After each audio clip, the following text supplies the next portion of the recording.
నేను అడుగుతా ఉన్నాను, ప్రభుత్వ పెద్దల ప్రమేయంతోనే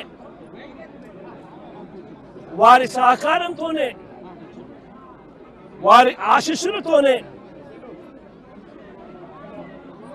ఇంత అకస్మాత్తుగా సుప్రీంకోర్టులో డిసెంబర్ 31వ తారీఖున వరకు గడువు ఉంది అని తెలిసినా కూడా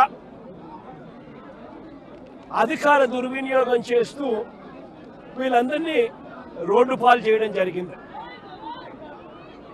నేను అడుగుతా ఉన్నాను ఇక్కడే, అయ్యా చంద్రబాబు గారు, ఈ 2 ఎకరాల 17 సెంట్లకు సంబంధించి వీటి విలువ ఎంత అని చెప్పి నేను ఇక్కడ అడిగా. ఎంతకా ఇక్కడ దీని విలువ? ప్రెసెంట్ ₹1 కోటి ప్లాట్ అండి. అందరి ₹1 కోటి పైనే ఉంది. 250 కోట్లు.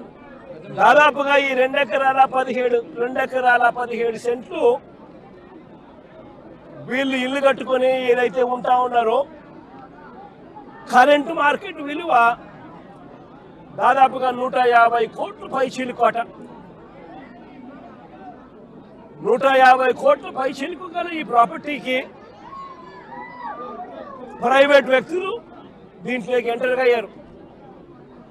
2016లో, అంటే అప్పుడు కూడా చంద్రబాబు నాయుడు గారు ముఖ్యమంత్రిగా ఉన్నప్పుడే, 2016లో ఒక 1981 సంవత్సరం డేటెడ్గా 2016లో ఒక ఫేక్ సొసైటీ పెట్టడం జరిగింది. తప్పుడు డాక్యుమెంట్లతో 2016లో 1981 డేట్తో ఒక తప్పుడు సొసైటీ క్రియేట్ చేసి మొత్తం డాక్యుమెంటేషన్ అంతా కూడా ఈ 150 కోట్ల ప్రాపర్టీని కాజేయడం కోసం అడుగులు పడ్డాయి.